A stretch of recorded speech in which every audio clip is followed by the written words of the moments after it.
चलिए news room live की शुरुआत करते हैं और सबसे पहले बात करेंगे बिहार विधानसभा की शीतकालीन सत्र को लेकर। आज आखिरी दिन था और ऐसे में सीधे तौर पर तमाम ऐसे मुद्दे थे जिनको लेकर हंगामा किया गया। सदन के पटल पर तमाम मुद्दों को रखा गया है और साथ ही बिहार विधानमंडल के शीतकालीन सत्र के आखिरी दिन भी दोनों सदनों में जोरदार हंगामा हुआ। विधानसभा में हंगामे के मद्देनजर कार्यवाही को स्थगित भी करना पड़ा। सदन में आरजेडी विधायक चेतन आनंद ने अपने पिता आनंद मोहन की रिहाई का मुद्दा भी उठाया है। चेतन आनंद ने दलील दी है कि आनंद मोहन ने उम्र कैद से ज्यादा सजा काट ली है, लिहाजा उसे छोड़ दिया जाए। लेफ्ट ने भी चेतन आनंद की मांग का समर्थन किया और वहीं प्रभारी गृह मंत्री विजेंद्र प्रसाद यादव ने कहा है कि आजीवन कारावास पाए बंदियों को छोड़ने का मापदंड तय है। इसी मापदंड के मद्देनजर ये फैसला किया जाता है किसको छोड़ा जाए और किसको नहीं। वहीं सरकार के जवाब से विपक्ष असंतुष्ट नजर आया और साथ ही सदन में हंगामा करने लगा। हंगामे को देखते हुए विधानसभा अध्यक्ष विजय कुमार सिन्हा ने कार्यवाही दोपहर 2 बजे तक के लिए स्थगित कर दी।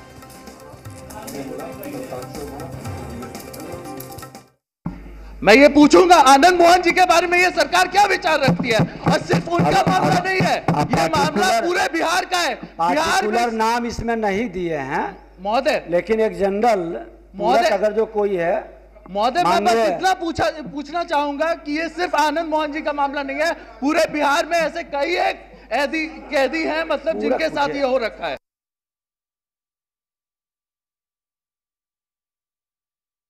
महोदय, यहाँ पेरोल में भी अनियमितता बढ़ती जाती है और पारदर्शिता नहीं रखी जाती है।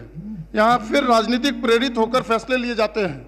यही कारण है कि श्री आनंद मोहन जी को एक सीनियर सिटीजन महोदय सीनियर सिटीजन होने के बावजूद उनको न्याय नहीं मिला। आखिर न्याय की गुहार कहां लगाएंगे महोदय? आपका संरक्षण चाहिए महोदय। इसमें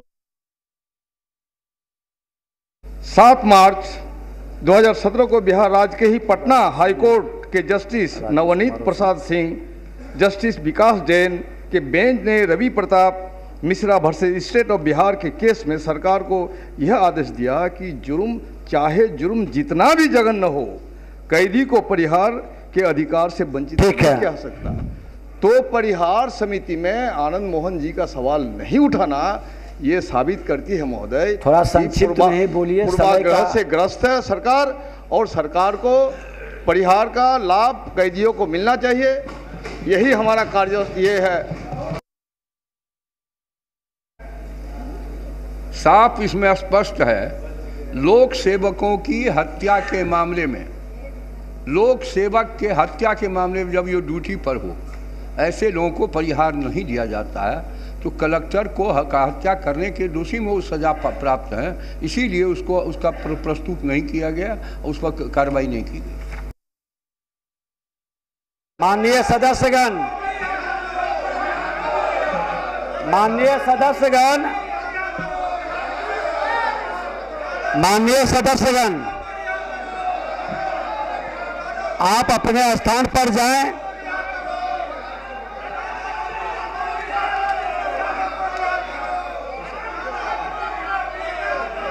अब सभा की कार्यवाही 2 बजे दिन तक के लिए स्थगित की जाती है। वहीं इस पूरे मामले पर विजेंद्र प्रसाद यादव के इस पूरे मसले को लेकर तेजस्वी यादव ने भी ऐतराज जाहिर किया। उनका कहना था कि जो सरकार है बदले की भावना से काम कर रही है। साफ तौर पर सरकार की मंशा दिखाती है कि सरकार जो है न्याय नहीं करेगी, अपने हिसाब से, अपने राजनीतिक फायदे के हिसाब से मैनिपुलेट करेगी और डिसीजन लेगी। तो आज हमारे साथ अत्री के भी विधायक हैं, इनके भी पिता राजेंद्र यादव हों, आनंद मोहन जी हों, सभी लोगों को जो है पॉलिटिकल वेंडिटा के हिसाब से ये किया जा रहा है।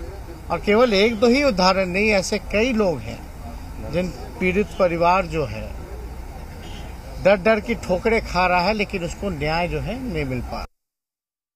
आनंद मोहन जी की रिहाई हो यह सब लोग चाहते हैं, लेकिन ये न्यायालय से जुड़ा हुआ मसला है और न्यायालय अपना काम खुद देखती है। निश्चित रूप से हम लोग विश्वास करते हैं कि उनको न्याय मिलना चाहिए, लेकिन उसके कारण सदन न चलने दें और जनहित से जुड़े हुए मसले पे जो है विमर्श न हो यह कतई उचित नहीं है। तो इस पूरे मुद्दे को लेकर सदन में जोरदार हंगामा भी देखने को मिला। तमाम जानकारी के साथ हमारे संवाददाता आशुतोष हमारे साथ जुड़ चुके हैं। आशुतोष, क्या कुछ खास रहा? हालांकि हंगामा जोरदार था, तमाम मुद्दों को उठाया गया, कौन से ऐसे खास मुद्दे जिनको उठाया गया, और साथ ही इस कदर सिचुएशन जो है वहां पर देखने को मिली सदन में कि स्थगित करना पड़ा 2 बजे तक के लिए कार्यवाही को। देखिए, स्वाभाविक तौर पर ये मुद्दा चेतन आनंद की तरफ से लाया गया था, जो आरजेडी के विधायक हैं और उनके पिता आनंद मोहन अभी जेल में बंद है, सजा काट रहे हैं, आजीवन कारावास की सजा काट रहे हैं। अमूमन ये माना जाता है कि आजीवन कारावास की जो सजा होती है वो 14 सालों की होती है, और आनंद मोहन की भी सजा 14 साल से की हो चुकी है। 14 साल 6 महीने बीत चुके हैं। अब आरजेडी ये चाहती है कि आनंद मोहन को रिहा किया जाए, चूँकि चेतन आनंद ने इसी संदर्भ में सवाल लाया था सदन में कि क्यों नहीं 14 साल सज़ा पूरा हो चुका है, उसके बाद भी बंदी को क्यों जेल में रखा गया है।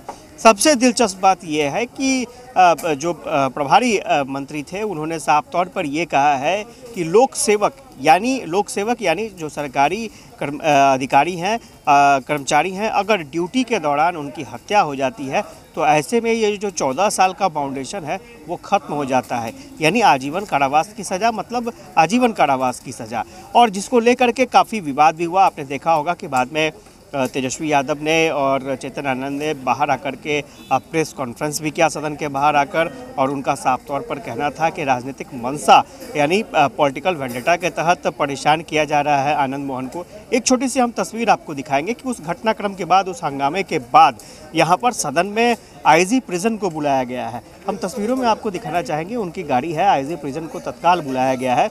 और चूंकि विधानसभा अध्यक्ष ने साफ तौर पर ये कहा था कि जब सवाल पूछा गया था तो इसमें पर्टिकुलर आनंद मोहन को लेकर के कोई सवाल नहीं पूछा गया था। अगर आनंद मोहन के संदर्भ में पूछा जाता तो उस मामले में और विस्तार से जानकारी दी जाती। हालांकि जो प्रभारी मंत्री थे जिन्हें जवाब देना था, विजेंद्र यादव, उन्होंने स्पष्ट कर दिया कि आनंद मोहन से जुड़े मसले में लोक सेवक की हत्या का मामला है और इसमें अभी इस तरह का प्रावधान नहीं है। 14 साल का जो बाउंडेशन होता है वो नहीं लागू होता है। तो बाद में विधानसभा अध्यक्ष की पहल पर यहाँ पर फिर से आईजी प्रिजन को बुलाया गया है और पूरे मामले को विस्तार से देखा जा रहा है।